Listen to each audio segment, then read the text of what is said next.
All right, this is the Cafe Racer Podcast, episode 70 for February 23rd, 2015. I'm Crash. I'm Steven.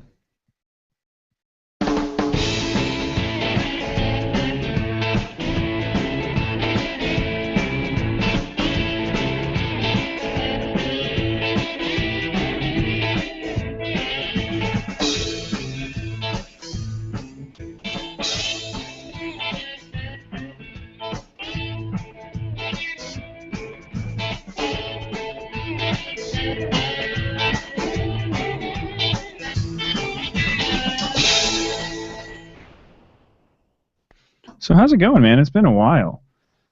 When was the last time we recorded? That's what I was just thinking of. I was going to look it up right now, actually, because it's been, I mean, it was last year. You know, we haven't recorded this year, I don't think. Are you kidding me? We missed the entire month of January? Have we? I don't know. Maybe it was in January. My internet's being slow. Because I didn't. Did we talk about IMS or not? I don't know. Oh, you know what? January 7th. It has been almost 2 months. So we got one in right at the beginning of the year. And then here we are. I don't know if I talked about the IMS on that show or if I said I was going to go. And you know what? I'm going to look at the show notes because I feel like an idiot now. But yeah, I don't know. So I'm sure a few listeners have been wondering like where the heck we were. And I don't want to spend the majority of the episode moaning about my life is so busy or whatever. But let's see. The Navy sent me to Washington State for 2 weeks in the middle of end of January, and then a week ago, almost a little more than a week ago, my wife gave birth to our daughter. So on Valentine's Day. So I really hope she likes pink. Golf clap. Yeah, it was really difficult for me. I had to sit there and watch as she had contractions and then eventually had a C-section. So yeah, and it seemed like it was forever because you were texting me, and I'm thinking, all right, any minute now I'm going to hear from you that everything's good, and yeah, and just nothing. Yeah, it was like basically like a little over 24 hours of labor before they said, okay, fine, we're going to do a C-section because baby didn't want to come, and so they induced my wife, and typically they were saying that when they do that, it does kind of take longer. You're in labor for a while because you have to kind of get your body moving in that direction when it wasn't before. And then they broke her water, and still not much progression. And so they came in on Saturday, Valentine's Day morning, and were like, all right, we're going to give it like another hour. We're going to check things, and if you haven't gone any farther, then the best thing to do would probably be a C-section because, at this point it's just kind of, pointless to not do that. So, yeah. It seems like nowadays, because with my last granddaughter that was born nowadays, they're doing it much quicker. Yeah, I mean, they do. My son was born via C-section too, but that was because he was completely sideways and there was no way he was coming out. My daughter was 9 pounds 13 ounces, so it's a pretty big baby. Might explain why she didn't want to come out. That's a big kid. Yeah. So there's a lot of stuff that's gone on in the last month and a half. Last couple of months, yeah. Yeah. And I'm looking at the 7th. I think IMS was after that because I'm looking in the show notes and there was nothing in the show notes about it. So yeah. Well, I wrote them, so they probably suck. It was not great. It was no, not the show notes. I'm saying the IMS show. It was. For those of you watching, I'm drinking a delicious Abita Brewery root beer. It's quite tasty. Why don't you put one of those through the computer for me? That's my last one. Sorry. But you're closer than I am. Abita's in Louisiana. I'll just drive right over there. Yeah. I went. Let me tell you what happened. So I went to IMS with.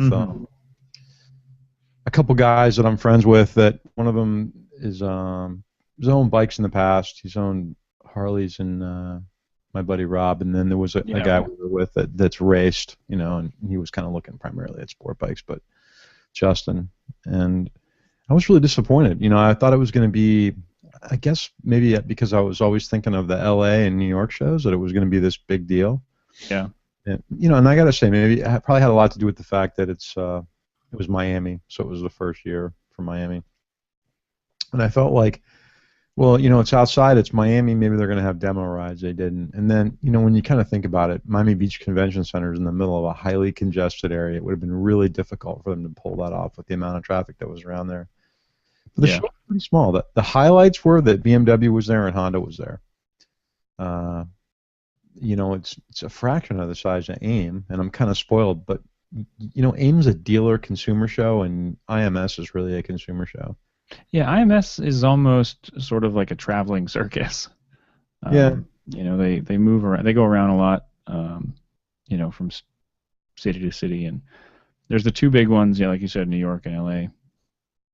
Victory had a pretty cool booth there, and I saw Jackie Van Ham, which was nice to see her, and I'll probably see her in Daytona. But, it's just the BMW booth was really big, and they had that new bike there, I think it's an XR 1200, the one that's got the 4-cylinder motor in it.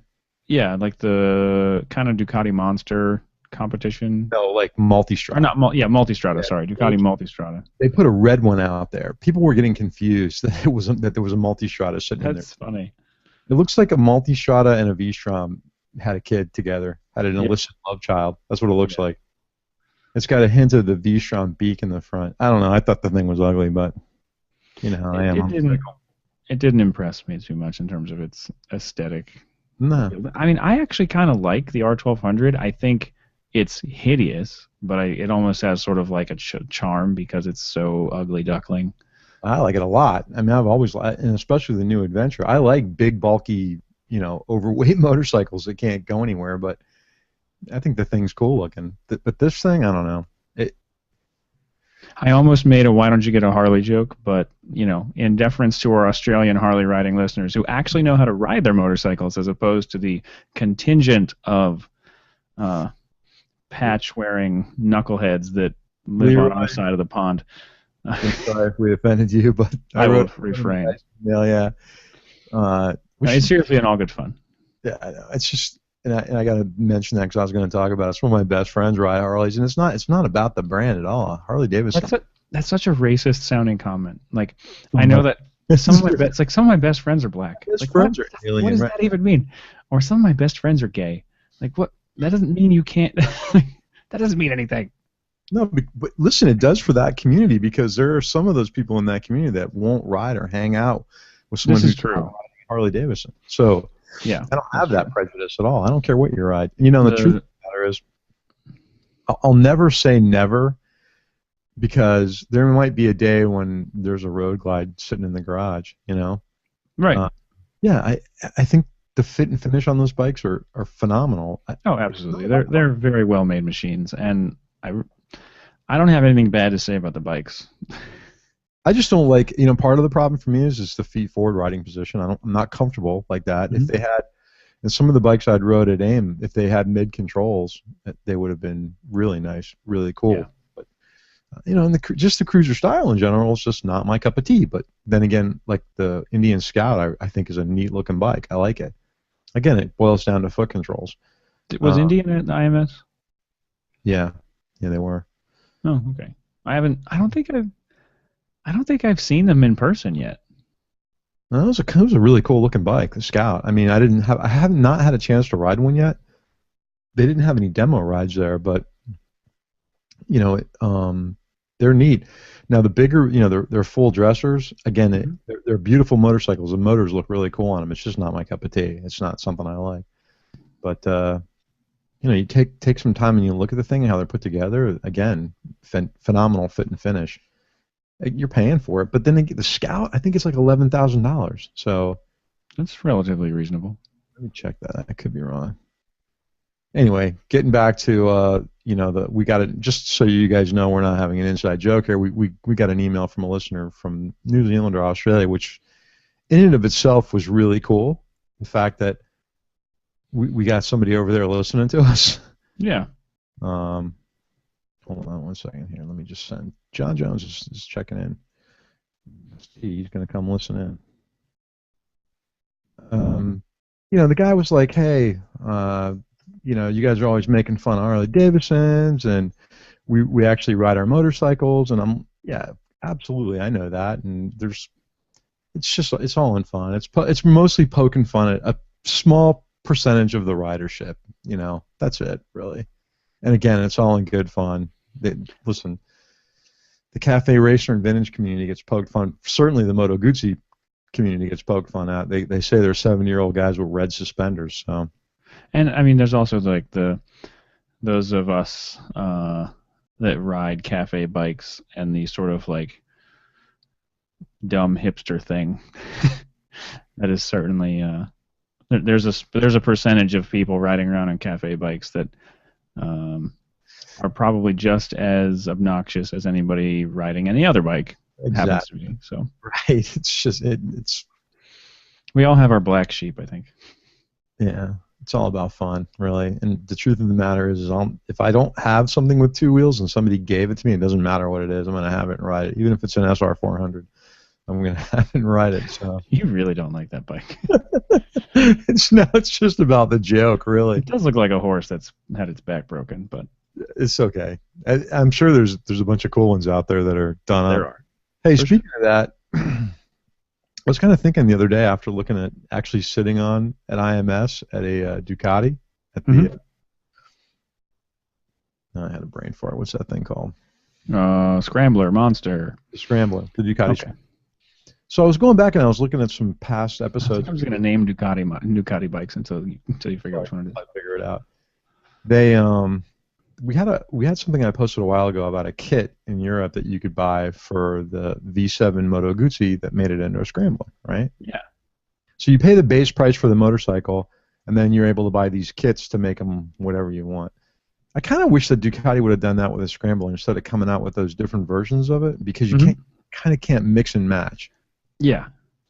And the more I looked at it and the more I'm looking at the price point, I'm thinking, wouldn't it have made more sense to have a base model and then offer the kits? And it didn't necessarily have to be scramblers, like. I think so. The other thing they could have done with that, like, instead of, there's not a huge price difference between the cheapest one and the most expensive one. I think it's $1,100 or $1,200, right? Right. They probably could have sold a base model and then 3 separate kits for more than that, like $1,500-$1,600 for these kits, and then made a little more on it, like maybe. Probably, because you probably I think the Guzzi kit's significantly more. Yeah, I know that like with Triumph you can get the whole like aero performance package and stuff like that, and just the exhaust alone is like $1,200. So. Right. Yeah. Well, I wasn't when I saw the bike. I actually talked to a kid that came there that specifically was coming to look at it, and he was coming off a sport bike, and he liked it a lot. It was kind of neat, Yeah.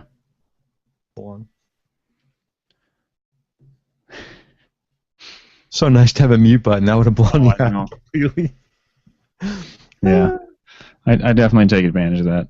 Yeah, right. So speaking of kits, not so much a kit, but we may have talked about this a while ago, but Twisted Throttle sent you a link to some like a news thing they had back. Wow, I guess it actually wasn't that long ago. It was about a month ago. So we haven't really had a chance to talk about it on the show. They kind of built they call it the TT100. Right. It's a project bike that they built, and everybody who's listened to the show for more than 3 minutes knows that I own a Bonneville. So I was looking at this thing, and I remember when you sent it to me, and I first looked at it, and I was like, oh, that's pretty cool. And then just the other day, since my bike was down for maintenance for a little while, I got to looking at it again, and I'm really, really thinking that I want to do something like this. For those of you out there that can't see what I'm looking at, I will put a picture of it in the show notes, but basically they take the front headlight off the Bonneville, and it's these 2 LED lights that go side by side that mount up, and then it has low bars and it has crash bars. It has low handlebars, and it has crash bars from SWMOTECH, and then a whole host of little changes throughout the bike to change the visual sort of aesthetic to it. And I gotta be honest, like I'm really, really thinking I want to do something like this now that I've seen it. we're actually, and I'm gonna full disclosure here. We have a Push the Throttle affiliate agreement now, so Yeah. I'm gonna post, and not that we're asking for people to buy stuff from Twist the Throttle, but if you're interested in this stuff, I'm gonna post it on the web page, so that way you can get a direct link to it. Yeah, if you're looking to buy stuff from Twisted Throttle, it would help us out a little bit if you clicked the link on our page to get there. Right. And listen, I can tell you, Twisted Throttle, I know these guys for a really long time. The owner I consider a friend. I've known him back since when we first got V-Stroms in the early 2000s, and I kind of know how the company started, and they're a good bunch of guys. But I saw that bike in person at AIM, and it was yeah, they put it together really nicely. They had dry spec bags on it that they were made. The brackets were made especially for them, and then there's a lot of stuff on there that they engineered. Mm-hmm. But it does look really cool. I'm going to see if I can do a screen share while we're talking real quick. Yeah, sure. And I just sent John a note to see if he can jump on the Q&A. Let me see if I can find this thing. I know how to do a screen share if you want real quick. Well, yeah, you might have better bandwidth than me, because give it a shot and see if you can bring up the TT100. Yeah, there it is. So yep. How cool that thing is. I mean, yeah. So I'll click through some of the other pictures too while I'm here. Yeah. So these little orange. Are listening to us on the podcast, because right now we're doing it on Google Hangouts, but yeah, we're kind of live and showing it online. But just go to Twisted Throttle and search for their TT100, and you'll get an idea of what we're looking at. But man, this thing came together so well. It's such and these little orange things are just covers. Like they're the LED headlight by themselves, just looks like this. Isn't that cool looking? I think. I mean, I'm a former round headlight Speed Triple owner, and I liked it. So, right. To kind of clarify, here's one with the dry spec bags on. Obviously, I like that aesthetic. A lot of people didn't like it. They thought the bug eye headlights looked really stupid. I don't have that issue at all with it. So, just to kind of clarify, but I really like it's still got, nice tight, like clip-on handlebars, and sort of that kind of a cafe style. This is the epitome of you and me. This is like, the off-road cafe bike that we both kind of like and want, and this is your all-arounder type of thing. Commute on it, and if you just put like a clip-on windshield on the thing, you could. Yeah, I mean, like I ride my Bonneville around with this bright white skid plate on it because, for some reason I decided that white was an appropriate color to paint a skid plate when I bought it, and it was all yucky looking. So I was like, I'll just paint it white. But I mean, really, I've got, and I've gone on pretty not very difficult trips, but I've gone on, like some dirt roads and a couple 100 miles of dirt roads on my Bonneville and stuff like that. So, this kind of thing really, really appeals to me. Yeah, me too. They're gonna sell. For those of you, if you're out there interested in this sort of thing, they're gonna sell the headlight mounting kit as a kit that eliminates, that comes with a bracket for your rectifier, your horn, and your ignition, because all three of those things kind of have to move in order to install the lights. And I talked to one of the guys at Twisted Throttle. His name's Greg. He's the guy that kind of put this all together. And the bucket inside, the headlight bucket has all these electrical connections in it. And what he said they did was they just pulled some of them back under the tank, the ones that had enough length to get them under the tank. They're back in behind the tank. And then the other ones, they just put heat shrink over to keep the elements out of them. And they're behind those two headlights. They're just chilling back there. So not a whole lot of... There's some other modifications that they made to the front of that bike. Can you talk about that? Yeah, so obviously headlights, crash bars, the fender is shorter, front and rear. They've got these pretty cool knobby tires. I can't remember exactly what brand they are. And then they've got a single gauge with a different gauge bracket. I'll find... They've got a picture of the top clamp area. I'm not actually sure. Since I haven't seen it in person, I don't know how this gauge bracket mounts up, because it mounts up underneath the triple clamp somewhere. But yeah, clip-on handlebars. like I said, eliminated the gauge, and then they went and they like all these little accents are orange throughout the bike. I don't know if they like sell anything to be able to do that.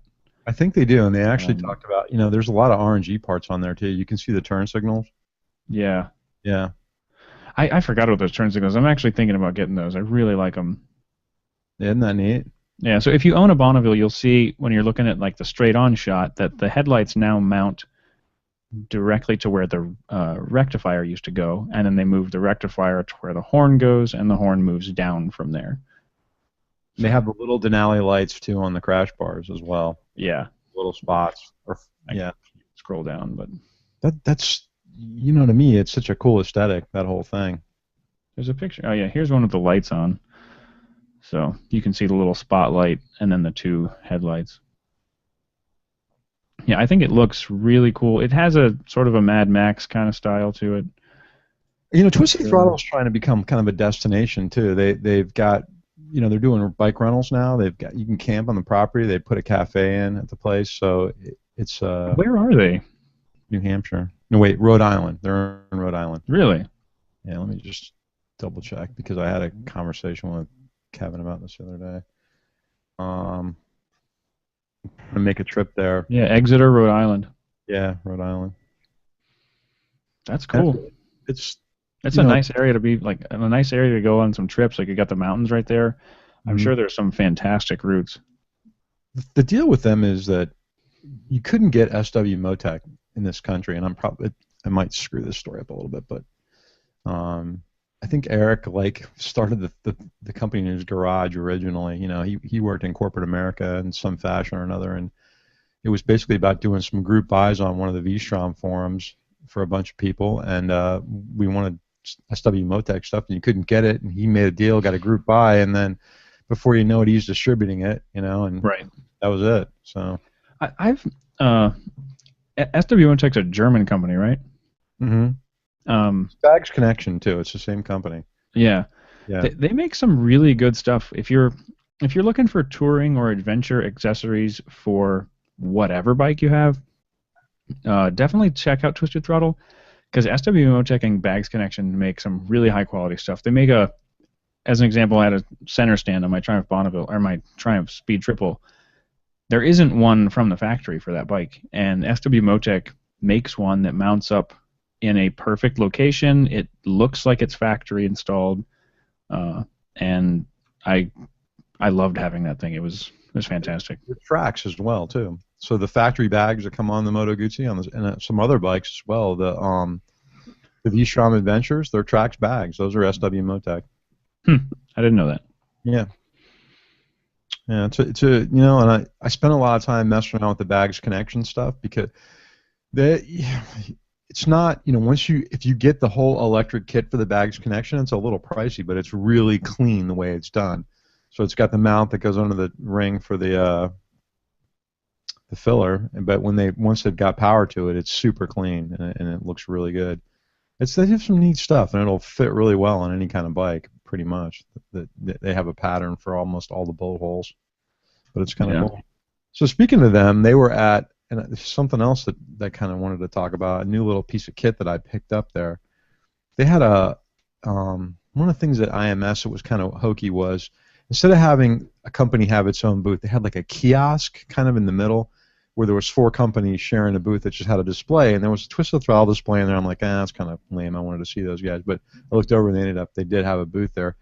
They had a product there that I'll put some information up on called No Noise, and it's hearing. Oh yeah. And here's a really neat thing about it is that they've got them in different levels for different types of applications, and they're in decibel reductions, and it starts the highest at 150 decibels for shooting, 130 for music, 120 and 110 for work. So they're pretty much like they look like a standard earplug, like a molded, universal fit earplug. You see this here? That's what it looks like. It'll focus in a second. But that's it, and I gotta get rid of these glasses. I'm blind as a bat. But it's got kind of like a filter on the inside, like a Surefire, and then it's open to the end. And I picked up a set of the the motorsports ones that were specifically for motorsports, and they come in a kind of cool little aluminum screw case. They're a little on the pricey side. I think they were $30. Yeah, that's what they are on the website. Yeah, but they worked really good. I actually put them in with using the speakers from the comm set, and you know what? They eliminated a bunch of exterior noise that was just noise, you know, like road noise and wind noise, and I could hear the comms a little bit clearer. So, you know, I kind of now started to wear earbuds a little bit more, but this gives you the best of both worlds, really, without having to wear the earbuds, and it does kind of filter out a lot of the bad noise, I would say, that's out there. And so they've got them in a bunch, like I said, a bunch of different things from 150 down to 83 decibels. And the funny thing is they make one actually for flying on a plane, so you won't even have a problem with pressures on there, which is kind of nice. Yeah. So again, I'll put a link up on that, and if you guys think it's interesting, try them out. But so far they work pretty good. I like that I mean, granted, you can get a little earplug case just about anywhere, but I like that they come with one because, you know, I wear earplugs a lot for work, and I lose them all the time, or they get all gross because you know you have to pull them off, and then you don't have anywhere to put them, so I end up sticking them in my pocket, and they get all furry. I have to get new ones. Yeah, and they actually make a cleaner for these too. I'm not really sure how it works, but they make a liquid cleaner for them. They're silicone free. The case, what's nice about it is it's aluminum with an O-ring seal, and it's got a little split ring on there, so you can hang it from something. Yeah, they are silicone free, so like if you have an allergy or something like that. Right, but it reduces wind and road noise pretty well. I mean, these things worked, you know. So speaking of comm systems, we told you guys a while ago that our friends at Sena Bluetooth sent Crash and I 20Ss to check out and do a review on, right? We did. I've got mine right here mounted up to a helmet. Me too. You've got yours. Look at that. Yeah, and it's show and tell today. Show and tell. So, and we both were pretty loyal users of the SMH10, which yeah, I think it's safe to say we're fairly bullish on Sena products. We like them.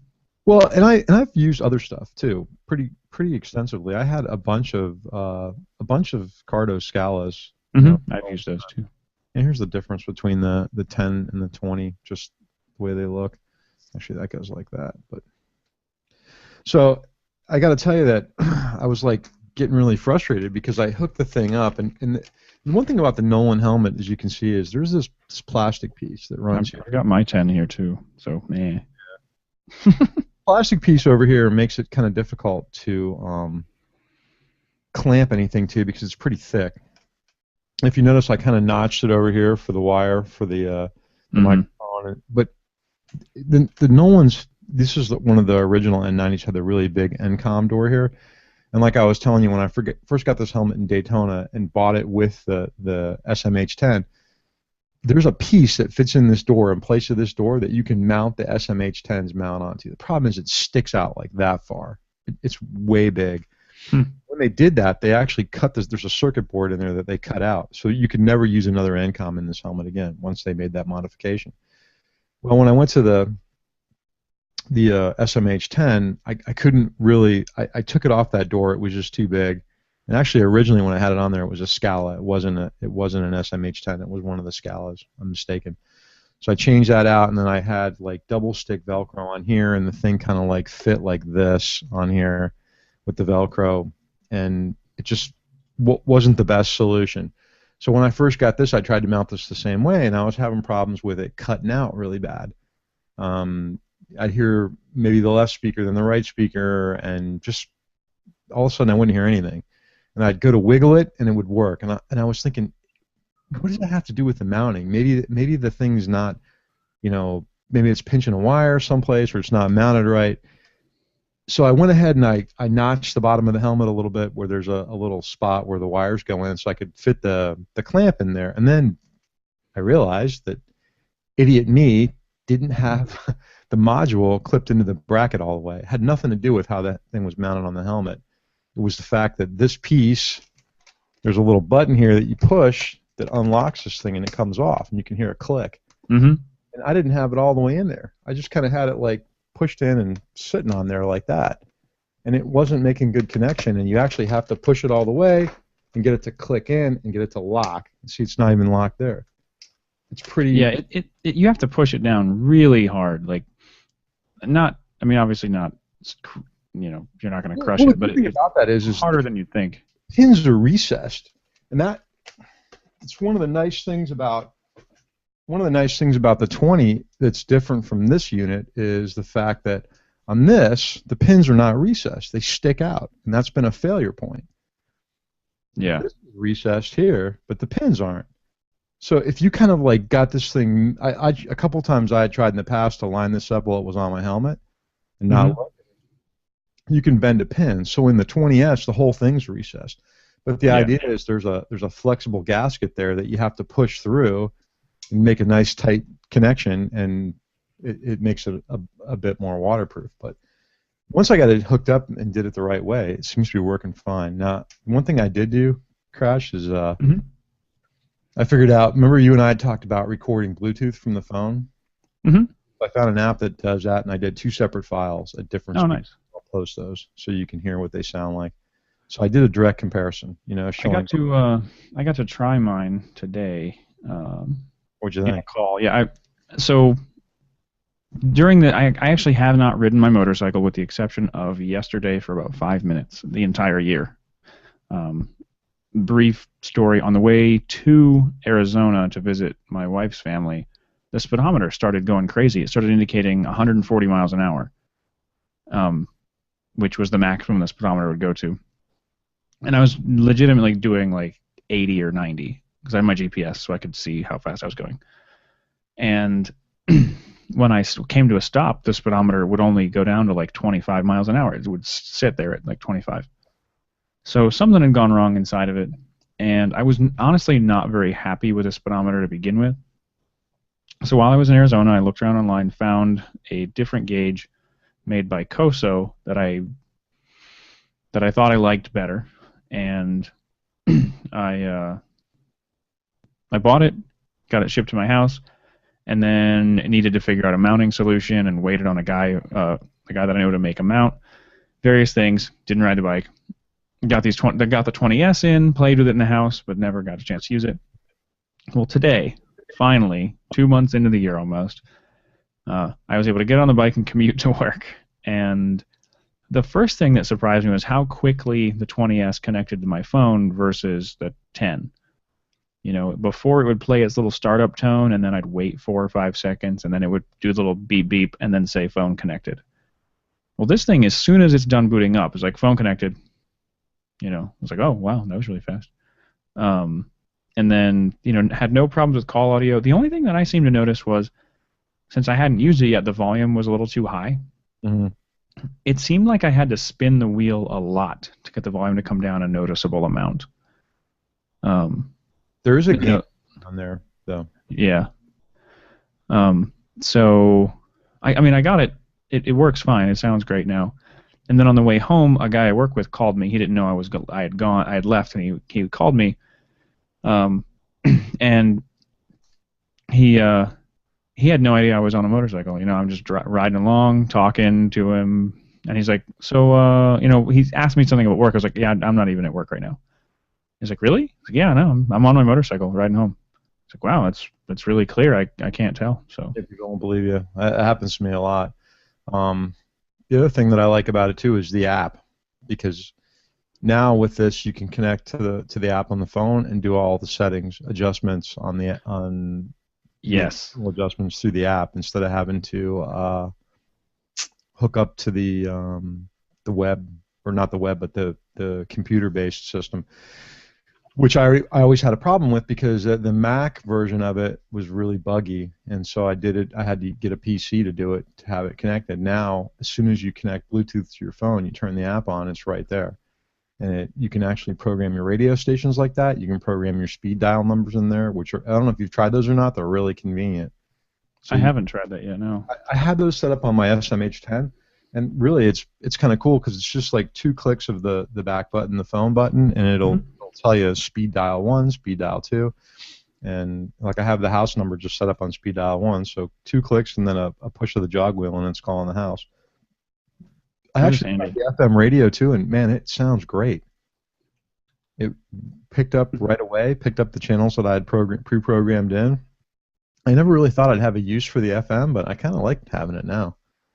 So far, you know, without having a long-term comparison on the two, because I've got a lot of time with the SMH10, so far the thing's working fine. I know that you know, people that we know have had issues with the voice command in there, but I have the sensitivity turned really, really down for the tapping of the body of the thing to get the voice command to come on, and so far I haven't had a problem. So we'll see what happens. I've never used the voice commands. The only thing I use it is with, it's not really voice command on the unit, it's a Siri command. So I know that if I short push the button in the rear, Siri will come on, and I use the Siri commands all the time. See, one thing that I kind of wish, and it doesn't seem to happen. So I have an Android phone, and there's like 2 different voice command systems on Android phones. There's it's called a voice dialer, where you know, I hit the phone button or whatever it is to do the voice command, or any other Bluetooth device that does that, and it brings up this voice dialer, so you know, I can dial a number or call a contact or whatever. But Google also has Google Now, which my phone is reacting to the fact that I've said Google now. But basically, you say a command phrase just like you do with Siri. You know, you say hey, and then you say Siri, and it wakes your phone up. You know, with my phone or most Android phones, you say okay, and then you say Google, and man, it's doing it again. I tried to separate it so my phone wouldn't wake up, but it did. And everybody that's listening, his phone is now going, huh, what? What do you want me to do? But that doesn't come up when I hit the talk button or the voice command button, which I would prefer, because I can send text messages that way, or I can do other things than just dial a number, which I don't necessarily want to do because I don't call people really ever. So yeah, it's kind of confusing. I wish Google would kind of roll those things together, because Google Now will dial numbers, but the voice dialer won't do anything else. The Siri thing's really convenient. So 90% of the time it works fine. I mean, you can even say, hey Siri, tell me a joke, and then it'll tell you like, oh, I'm sorry, I don't know any jokes, or whatever silly thing it says now. I ask her all the time how old she is. How old are you? And she's like, that's none of your concern. But you know, like you can message people, which is pretty easy. You know, say, what do you want to say, and you can spell it out. You know, I know it's like we talk about this, and there's people that are like, I don't want to have anything to do with electronics on my motorcycle. It's a distraction. Well, it's helpful for me when I commute every day. You have a long commute too. It's 2 hours. Well, it's an hour and 15 minutes one way about. So, and if in the afternoon coming home, sometimes it's a little longer based on traffic. So, yeah. You know, there are times when I've got to like finish a conversation with somebody that I started at work, or I'm waiting for someone to call me back that may be in California. So I'll just forward my office phone to the phone on the bike, and you know, I'll get a call and make a quick 5-minute conversation, and I've gotten another piece of project finished on the way home that didn't wait till the next day. Plus, you know, having Waze running or any type of mapping applications also a bonus. You know, instead of having to mount a GPS on, it's convenient. You know, and I kind of like it, and it's not a distraction for me. You know, I like listening to some background music or a podcast or the news, and that's another nice thing about, you know, the whole interconnection with the phone and having our iHeartRadio now. There's a lot of AM radio stations that are news stations that are on iHeartRadio. So I listen to my regular news. I had a question and I don't remember what it was. Sorry. My brain, as soon as I started to talk, my brain was like, no, you don't need to know any of that information that I just drummed up for you. All right, so listen, you know, we had a really cool event this weekend that I can talk about too. Oh yeah, you did go to that thing that we were going to try to, yeah. I went to the Vintage Iron Club's festival, Madison Iron 2, which was a lot of fun. It was really cool.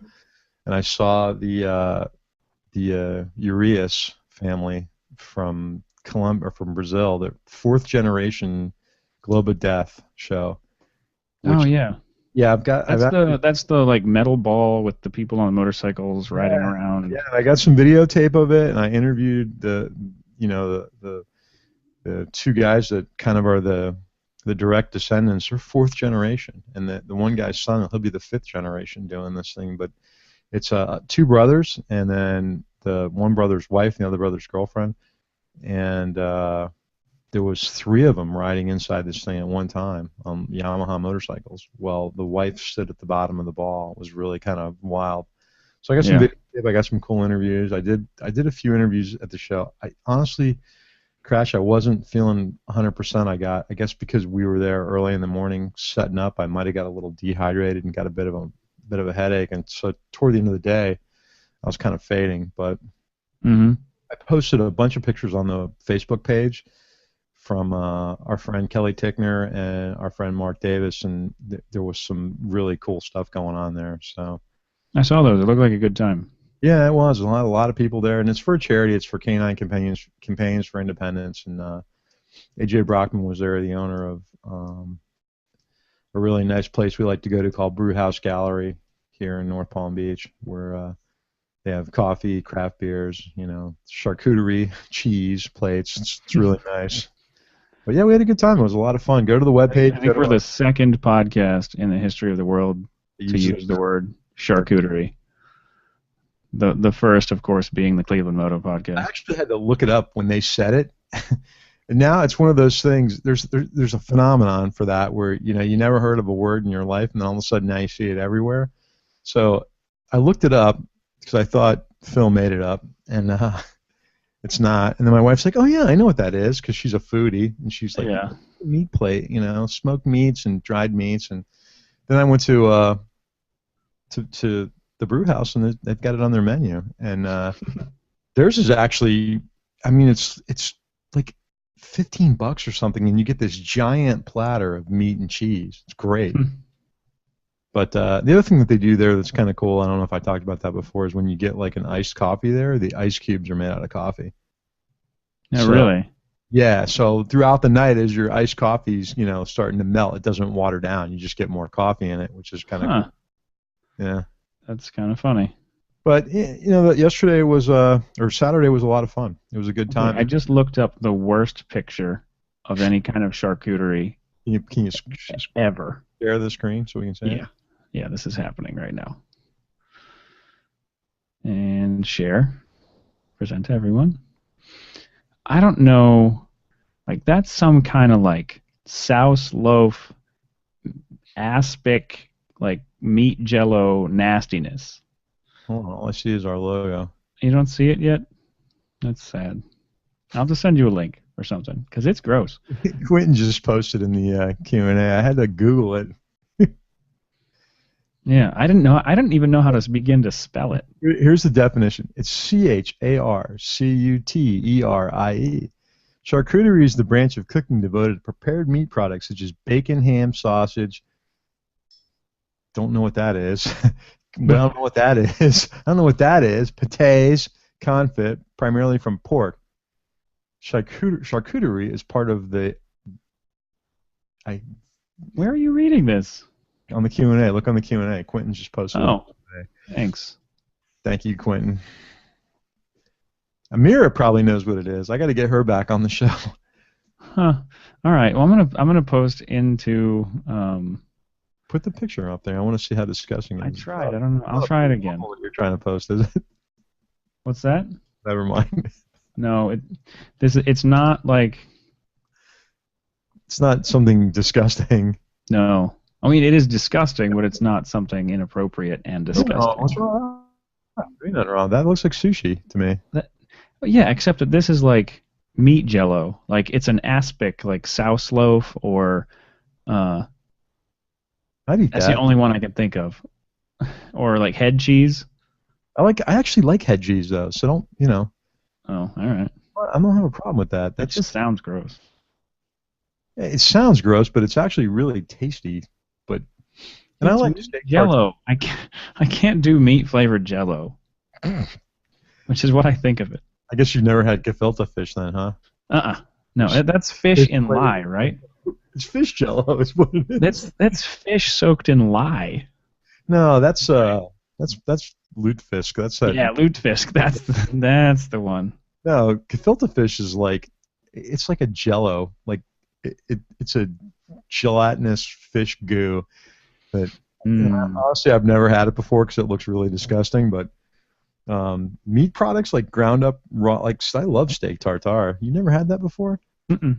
Or kibbeh anaya, or like the Mediterranean version of it. That's raw kibbeh, how it's pronounced. But there's a really great Mediterranean restaurant here, and if you call it like an hour early, they'll prepare you the cold dish of it raw. And it's funny because the first time I had one of my kids there, he was probably like in his early 20s, and he was like, "Oh man, this is so good," and he like ate the entire plate of it. But I digress. We rat-holed off into some other world as usual. Yeah, it happens. So there was something else I was going to talk about bikes, that the show is a motorcycle show. I was going to mention the helmets, the one that I just mailed to you. Let's talk about that. Let's talk about, there's another letter that we got that you answered the other day about a custom bike, and what's he building? Oh, yeah. Let me pull it up. I got to find it. Because he sent a couple pictures in, and I wasn't 100% sure if one of those was his bike or not. Let me see where this thing lives. This is the problem with having too many Gmail accounts.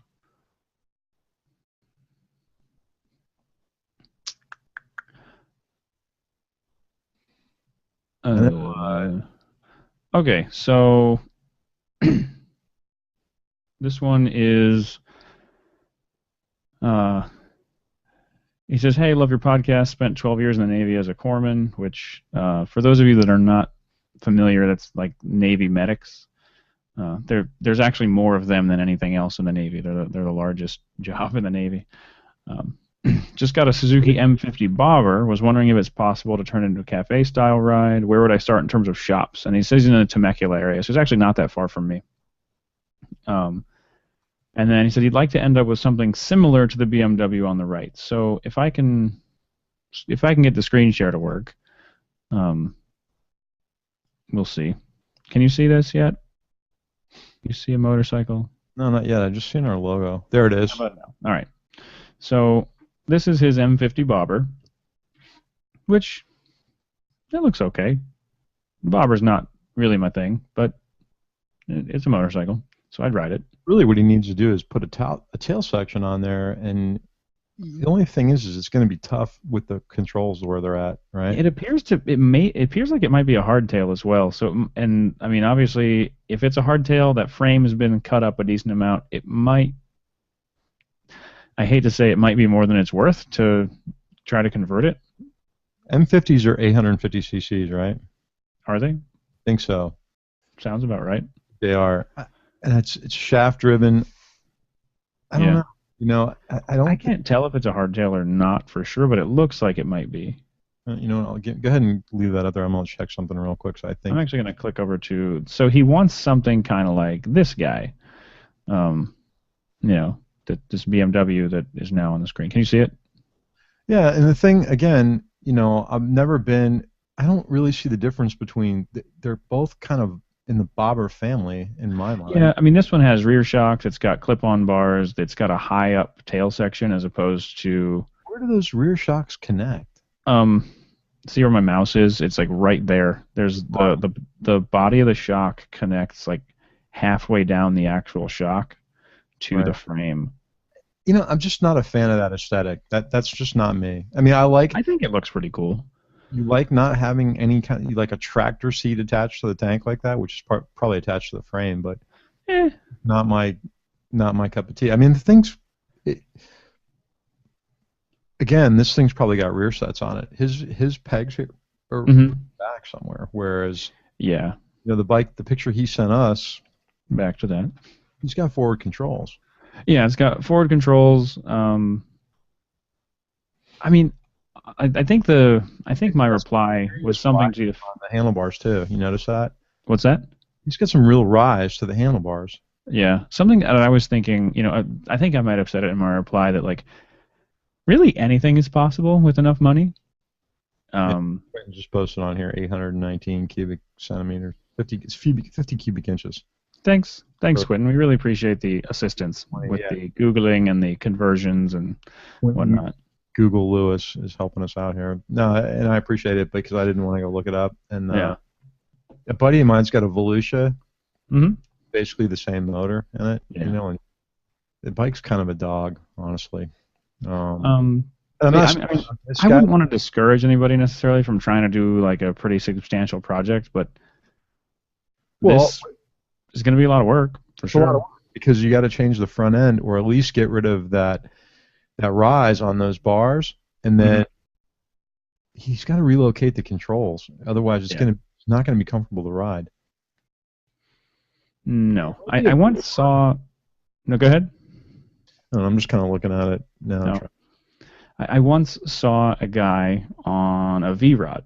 I don't know which one, but it had really short drag bars. So the guy, his upper body was positioned really far forward. And then it still had forward controls. So his feet were also really far forward.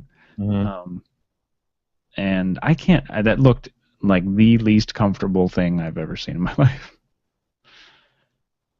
But like I said, I'm sure it's possible to convert the thing, but I don't know. I'm hesitant to say that it's something that I would try. Well, there's got to be some guys in the Southern California area that have, at least looked at a project like this, right? Yeah.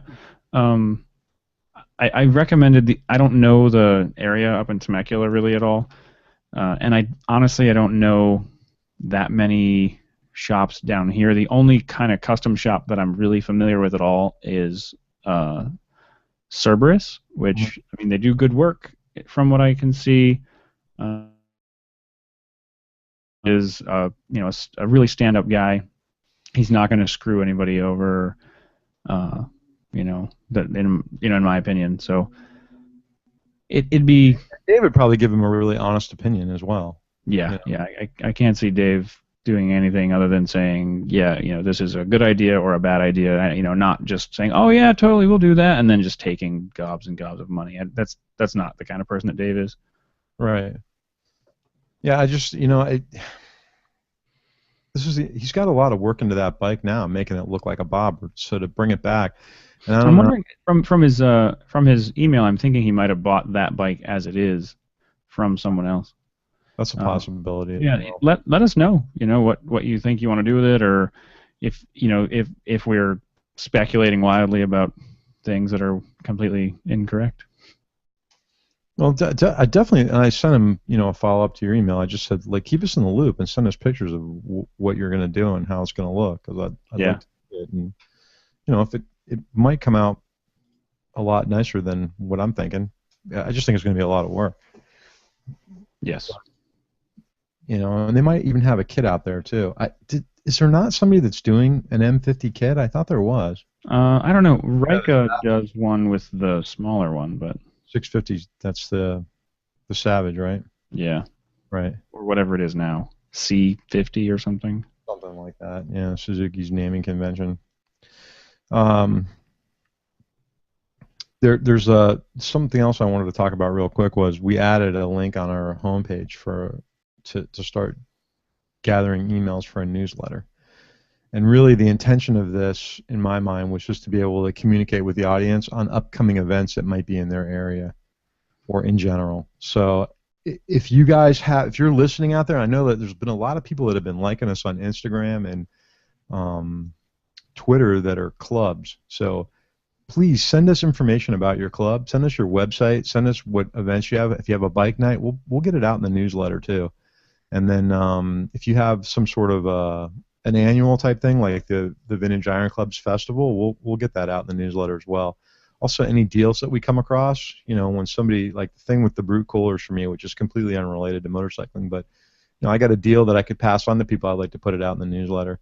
And honestly, we're probably only talking about once a month, shooting out something to you guys. But if something comes up, I'd like to be able to have the mailing list where I can send it out directly to you guys. I actually just got an email back. I had emailed Twisted Throttle earlier yesterday asking if they did like a military discount or anything. So if you're in the military and you listen, they do a military discount. You just have to email them, register your .mil email address when you register as a customer, and they'll automatically go like, oh, hey, this guy's military, or they should. They said that they should. You may have to shoot them a message like, hey, discount. But yeah, they do. So that's good. Hey, you know, John, I just getting back, and I know we kind of flopping around a little bit. John has a message on Facebook talking about when we were talking about the Ducati Scrambler and the Moto Guzzi, and he's like, you know, I know this is kind of a pet peeve of his a little bit, is the power on the Guzzi, having 50 horsepower as compared to what the Ducati's going to have, and that's a valid point too. You know, for that's sure. why I kind of like the idea that if Ducati would have, again, offered this in a more modular form, so I could have mixed and matched like a front fender from one and a rear fender from the other. Right now, I don't think it's going to be possible because of the color, you know, without having to repaint it. Yeah, but that's not the end of the world. No, but it would have been a lot easier if I could have went to the dealership and said, like we talked about with the Bolt. Remember, Yamaha had that when they first came out. They had all these accessories. You could walk in the dealership and say, I want the bike to look like this. Yeah. And that's the same thing with the Ducati. Anyway, let's get off that and get onto the helmet. Okay, sure. So when I say you actually talked to Cali Helmets. Scott. It's our friend Scott Bolton. Oh, yeah, Scott talked to Cali Helmets. And then International had a conversation with the name on behalf of us. And you emailed them and talked to them about possibly reviewing some of their products, and they agreed graciously to let us do that. So they sent two helmets. One is called the Tantra, which is they're both full face helmets. One is the sort of I think the Tantra is their base model, right? It's what they consider their entry level, yeah. Yeah, so the Tantra is their entry level, which is kind of interesting considering it actually has more features than the one that I'm holding right now. But it's got the flip down visor and stuff like that. And they sent them both to me, so I sent that one on to you since that one was coming to you. And then this one is their NASA FRP, which is they have this one and they have a carbon fiber one, and this is not the carbon fiber one. So this is their higher end or higher spec helmet, and this is their website isn't great. It doesn't show this color scheme anywhere at all. This one's called the Tribal, which I don't find offensive. I like the black and white. For those of you that are watching the video, I'm holding it up right now so you can see it. But actually, I think it's kind of cool. Yeah, I think it looks pretty good. And honestly, the more I look at it, the more I like it. It's got kind of a gray too in the black as well to kind of show off some of the graphics. And let's see what else about it.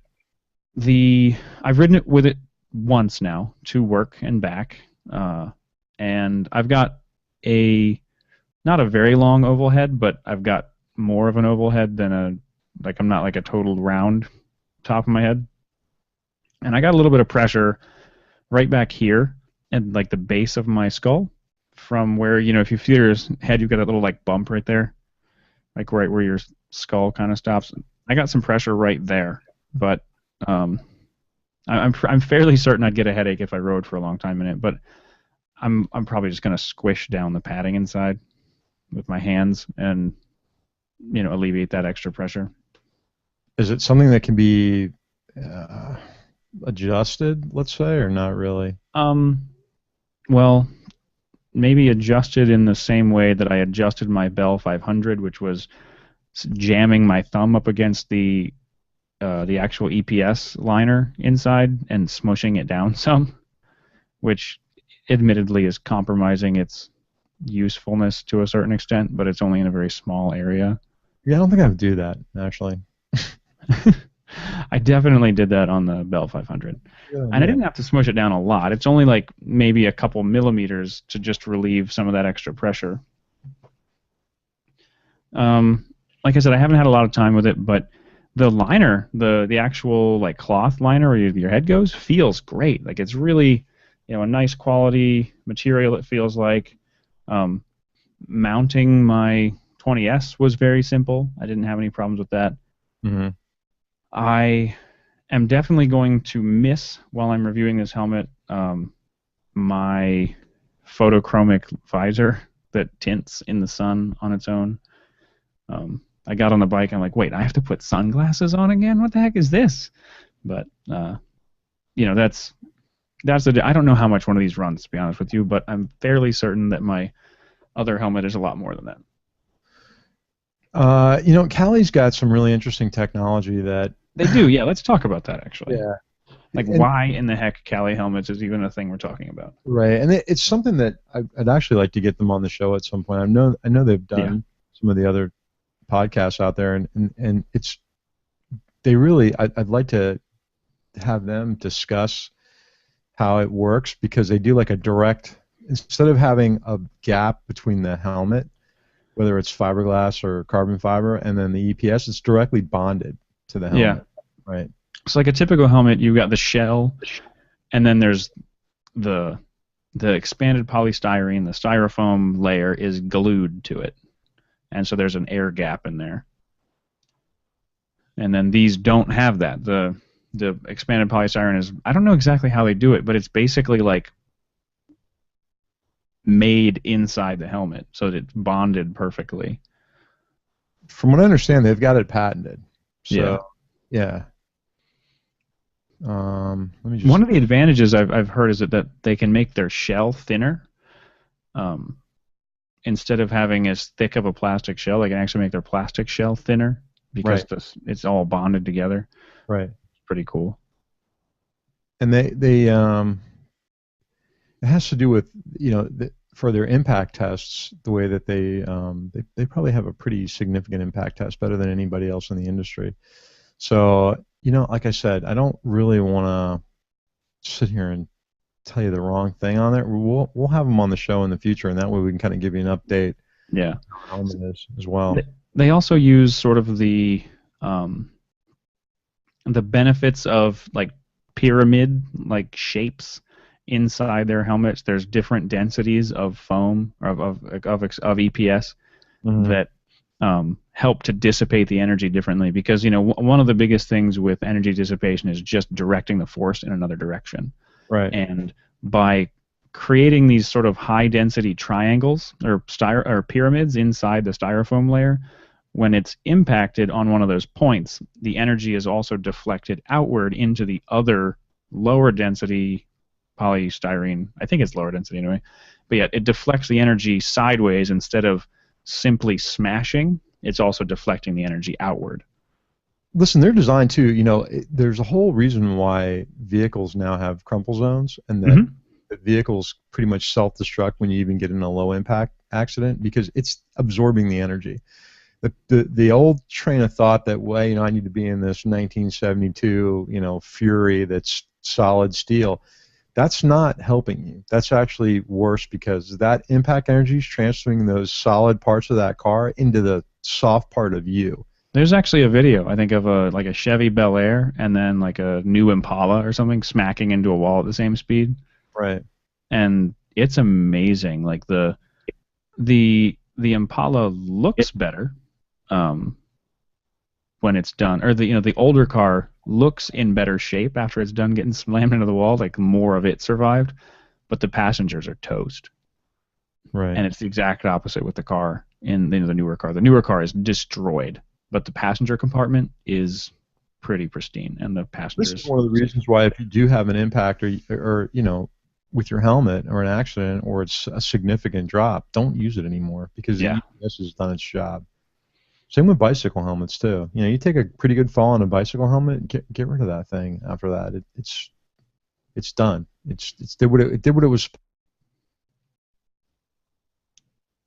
Nope, lost Steve. So yeah, he was saying, that it had done the job it was supposed to do. I'm gonna kind of spin my wheels a little bit and see when Steve comes back. Hopefully it's quick. If not, we'll just wrap up the show. Steve is getting his. So they mailed the helmets, both helmets, to me. So Steve, I mailed Steve's helmet to him today. So hopefully next time we have an episode, we'll both have a chance to talk about it. I do intend to kind of alter the shape inside of mine a little bit to fit my little bumpy head. But let's see, what else was there to talk about? I'll go through the places you can find us real quick. You can find us at caferacerpodcast.com, like usual. We're on iTunes, and we appreciate all the reviews everybody's left. In fact, I'll go look for those now. You can find us on Instagram at Cafe Racer Podcast. We are on Facebook if you look for Cafe Racer Podcast. We are also on Twitter at Cafe Racer Pod, because Cafe Racer Podcast is too long for Twitter. I'm on Instagram and Twitter as Cafe Racer X, though Steve posts a lot more pictures than I do. A lot more pictures than I do. He's the photographer of the two of us. And let's see if we've got any reviews on iTunes that are worth reading.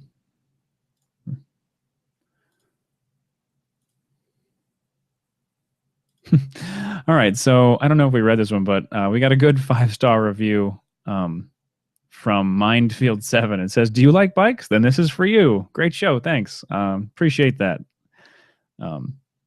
And then another guy says he enjoys listening when driving or hanging out in the man cave, which is cool. That's actually something I do a lot. I listen to a lot of podcasts while in the garage working on the bike. Hey, it looks like Steve is back. That was really weird. Yeah, that was really strange. I finished your sentence for you and then told everyone where they could find us. It's just I tried to load the Cali website and Google Hangouts spit me out. I'm not surprised. Their website is not great. It's pulling a lot of bandwidth for some reason. It just Helmet good, website not. It crashed everything on me. So, all right, and check us out on the webpage, www.caferacerpodcast.com. We're going to be making some changes here, but definitely we'll have links up in the show notes for the TT100 from Twisted Throttle, and on our front page you can just dump your email address in there, and they'll send you an email confirming that that's what you really want to do. And if you put yes, I promise I won't spam you or sell that list to anybody. And yeah, we're not out there to do that. No, it's just going to be to keep in touch with you guys. And like I said, once a month we'll probably send a newsletter out that has a bunch of events coming up. There's some events coming up. Destination Eustis, which is the Vintage Japanese Motorcycle Club of the United States, they have some rallies and get-togethers all over the U.S. So I'm going to post some information about the one here in Florida. Destination Eustis is really big, and it's indoor. It's kind of cool, so it doesn't matter if it rains. We got Daytona Bike Week is coming up, which I'm hoping to be there the last weekend of that, which for those of you that, Scott and I will be talking some racing coming up, but they didn't sign a deal with Moto America for the 200, so the 200 is going to be a club race. Huh. Yeah. You know what, though? I'm not going to be disappointed, because some of the best racing I've seen is club racing. Absolutely. Yeah, CCS is super competitive. Those guys are fast. So I'm going to have a good time there. I'm going to try to go to that race and the flat track race at the minimum, and hopefully see some of our friends there. But I kind of shy away from Main Street and the whole crazy crowd down at the end by the beach. It's just there's too much traffic. But I like hanging out at the track with all the vendors and everything, and I'll see the guys from Twisted Throttle.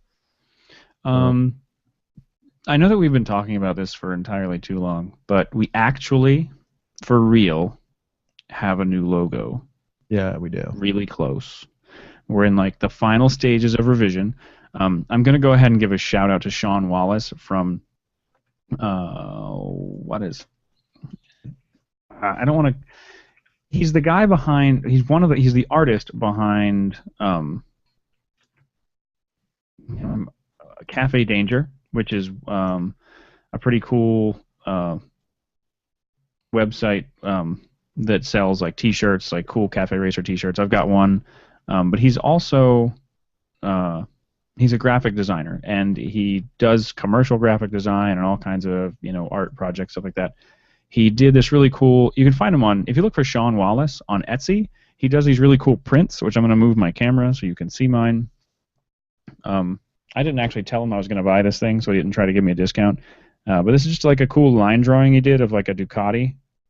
Those are really neat. I like them, yeah. Yeah, and so he does a couple of those. And he made a logo for me a while ago that we never really ended up using. And I said, hey, could you possibly just change the words on this to be our show logo instead? Because it's a really cool logo. And he said yes, in exchange for us telling people about his business and him being a sponsor for the show. So, ta-da, we have a new sponsor who made a cool logo for us, which we will start plastering everything with really soon, and making stickers, and finally getting stickers out to those lovely Patreon supporters who we owe like 1 million stickers at this point. I have a contact too for stickers. Oh, good. So listen, real quick before we like wrap it up, let's talk about your hair. Yeah, why not talk about my hair? So, it's the fact that it came out of a motorcycle helmet. Yeah, it's actually kind of. I was surprised. I'm gonna pull my headphones thing down a little bit. So I do kind of like a swept back part on the side kind of thing, and I have typically been using American Crew Fiber Pomade, which is a matte finish, but I ran out, and my barber, Mark, sells... He's one of those kind of hipster barbers that's in the back of a tattoo parlor, but it's a great place. I love the dude. If you're in San Diego and you need a haircut, go see Mark at Pappy's Barbershop. But he does a really good job. He's very exacting, and he's got a really keen eye for detail. But he sells a couple of brands of pomade. He sells Layrite, he sells Suavecito, and for a little while, I don't know if he's still selling it, but he had a brand called Prospectors. And it smells really cool, and the packaging is phenomenal, which was enough to hook me. And I needed more pomade, so I used this Prospector's pomade. And then today I put a full face motorcycle helmet on the way home from work. And when I pulled the helmet off, there was a single little like group of hairs that was sticking kind of straight up, and I literally just like ran my hand under a faucet really quick, and then wiped my hand back, and boom, everything's back in place. So. You know, the thing too is like, I've been growing my hair. You know, all the years that I spent in the fire department and wearing, you know, a helmet and bunker gear and everything, I always had like a high and tight, pretty much, crop really short. And I figured it's time for a change a little bit. And it, you know, my wife's like busting my chops. Hey, you're trying to be a hipster. Like this is the longest. This is the longest hair I've had in 15 years, easily. The same. So I've been using Layrite, and yeah, I didn't know anything about this stuff until I went to a place in Jupiter called Junior's Barbershop, which is kind of like what you're talking about, but Junior's is a lot bigger. Yeah, I think you took some pictures inside Junior's. Yeah, it's kind of cool. It's like diamond plate everywhere, you know. Yeah. I don't know where they found this many tatted up barbers, but every one of these guys got like sleeves and a beard going, you know. Yeah. And it's a cool place to go to. It's really clean. It's really nice. The guys are nice, and it's reasonable. And they carry a bunch of different brands of pomade. But again, I didn't know anything about it, and I asked the guy, because I used to use like gel that would, by midday it was like looked like I had dandruff. You know, the stuff was starting. Yeah, it's all flaky. Yeah, it's nasty. But the Layrite, it's the same exact thing. You know, I could wear the light hold one that I'm wearing now. I can wear it in a helmet, just take a comb and wet it, put it through my hair, and it's fine again. And it has some style to it, where my wife used to give me a hard time about just like combing my hair back. So the other day, funny enough, I got dressed to go someplace, and she was like, "Wow, you look really good. You know, your hair looks nice." I'm like, "Thanks." And she said, "Just put some of that stuff on my palm, ran it through my hair, and threw a comb through it, and there it is. Looked okay." And it's, you know, hopefully it's not going to wreck the inside of the helmet. But the nice thing about Layrite is it's water soluble. Yeah, same thing with Prospectors and the other one, the American Crew, are both water. It's not like you're running grease in your hair, basically, right? Yeah, I mean, because I spend so much time in a motorcycle helmet, I don't want something that's going to leave my helmet's liner all greasy, even though technically you can pull it out and wash it, but I almost never do. I always forget, and so I don't want to wake up one day and look at my motorcycle helmet and go, "What the heck is that greasy rat's nest in there?" Like, it's disgusting. All that lint and everything and garbage that's growing in there now. And detritus. Right. Okay, I just had to get that out because you told me before we started that, hey, this head just came out of a helmet. And I'm like, it was really. I was quite shocked. I mean, when we did the Distinguished Gentleman's Ride, I had done the same thing, same hairdo, but that helmet, the one that I wore, isn't a full face, so it doesn't smush your head in so many crazy ways as you put it on. So I was really quite impressed with the fact that my hair stayed in place. I know there's people I'm going to catch crap for on this whole thing because you know, That, and like I shave with a straight razor and the whole thing, and they're just gonna go, oh, you're just trying to. I haven't gone that far. I use razors from Harry's.com, which is a like direct. It's kind of like the Dollar Shave Club thing. It's like a direct buy razors. They're super cheap and they work for me. But the only thing is, don't you have to go on a subscription with that? Isn't that the deal with it? I think Dollar Shave Club maybe, but not with Harry's. You can buy everything individually. You can. They encourage you to, but I didn't. The bad thing about the straight razor is keeping it sharp.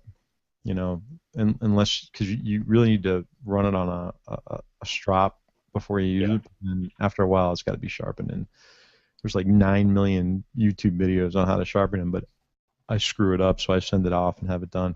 But yeah, that and a safety razor, a regular old double-bladed safety razor, you get or not, you get a much better shape. What are we talking about this for anyway? Those are really good. The like regular single blade, like double-sided safety razors. I like them. I use a German one. It's pretty heavy. A Merkel? Yeah, Merker, yeah. Or Merker, yeah. Merker 34C, it's a heavyweight. Anyway, I was going to tell you, too, the other thing is if I'm a hipster for knowing that. Right. And we're just burying ourselves in a hole right now. Yeah, it happens. I'm drinking craft root beer, for God's sake. I am screwed. I'm having domestic water from... domestic water. I don't know if I mentioned this to you or not, but if you listen to our show and you're a podcast consumer that also podcasts as well, because now there's like 9 million people podcasting, I'm going to be a guest tomorrow on a show called Show Me Your Mic. That's a show that's about podcasting. And so meta. By the time you guys get this on iTunes, I would have already done it, but just you can go to I'll post a link for Chris N's page. He's got a network of shows, but believe it or not, I've actually kind of started listening to that because I've been picking up some podcasts I didn't know existed. Like there's a guy named Maurice Cherry that does a show called Revision Path that's got nothing to do with us from motorcycles, but it showcases African American web designers and just trying to get their names out and the type of design that they do. But he also does another show called The Year of Tea, where this guy reviews a different brewed tea every day. So he's going to do 365 shows where in like 4 minutes he reviews a tea. And he says it's in as much time as it takes to brew a cup of tea. And I kind of like tea. I like teas that are fruit-based, and he's got a lot of... me too. Yeah, he's got some cool stuff on there I never knew existed. So that's the nice thing about stuff like this is I don't mind, networking out and talking about other forms of entertainment. And I just like listening to what was talk radio, right? Yeah, for sure. Honestly, I never listened to talk radio of any kind until I started, listening to podcasts. Right. But the nice thing about podcasts, for the most part, is you don't get the amount of commercials you do in talk radio. I know there are some guys that have sponsors and they do, bumpers and things like that, but for the most part, you don't really hear that. So you get a lot of decent content. Yeah, I mean, mostly our sponsors are now Sean and his graphic design company, and then our Patreon supporters. Right. When I'm not going to say how much money we have sitting in our Patreon account because you could do the math. It's not very much, but when it comes bandwidth time, time to pay for hosting and stuff like that's going to really, really help the show. Like that, right now we're looking at like 50% of our typical bandwidth cost for the year, right, is covered thanks to those of you that listen to the show and support. So, if you're interested in supporting the show, it's Patreon, patreon.com, and just look for Crash or Cafe Racer Podcast. Or you can also just go to the website. We've had a couple people recently, and I've been trying to find the emails, and I can't find them, but a couple people recently drop us like $5 or $10 just here, one shot on our PayPal page. If you go to Cafe Racer Podcast and click support the show, there's both ways are right there, Patreon and PayPal. If you just want to throw us a couple bucks, buy us a taco. The thing is too, it's not like you and I haven't taken a dime out of that to pay for gear or anything, and we've any feedback we've gotten that said, hey, your audio was hard to listen to, the volume was bad. We went out and upgraded stuff, and I'm gonna just this is all like a significant investment and gear that we're doing for the show. because we want the thing to sound good and you guys to continue to listen and come back, and then eventually people that manufacture stuff pass discounts along and stuff to you guys. So that's really why we're doing it. Not to mention the fact that we both love motorcycles, we love to ride, and we'd like to hear ourselves talk. If there was 5 people out there listening, I'd probably still be. Actually, if it was just me and you sitting here BSing, we'd probably still do it. So yeah, probably. I mean, if there really wasn't anybody listening, we could just call each other on the phone. But how does that work? But fortunately, there are a few of you that text each other first to say, "Go ahead and get online," and then we would do that. That's true too. All right, it's pretty funny. I didn't think about that. Use a phone. Wait, what? Oh yeah, by the way, this thing can make calls. There's a couple other things I was going to talk about, but we're running a little over an hour now, so it's been a while. We had a lot of stuff to cover. Yeah, there's still more. There's more crap I got that was in the show notes, so I'm going to worry about next time because it's not. Yeah, we can talk about it next time. There's some more plans in the works as always. We're always trying to plan some other fun thing that we think you guys would like, or some interview or whatever. And got a couple of things that aren't really to the point where we'd want to talk about them yet, but. I want to talk about that CB750 that's sitting in the garage too, but we'll talk about that next. Yeah, we should. All right. Well, all I have left to say is get out there and ride. Especially for me, because I haven't been doing it for a while, so I need to get out there and ride too. I'll be riding to work tomorrow. Me too. All right, man.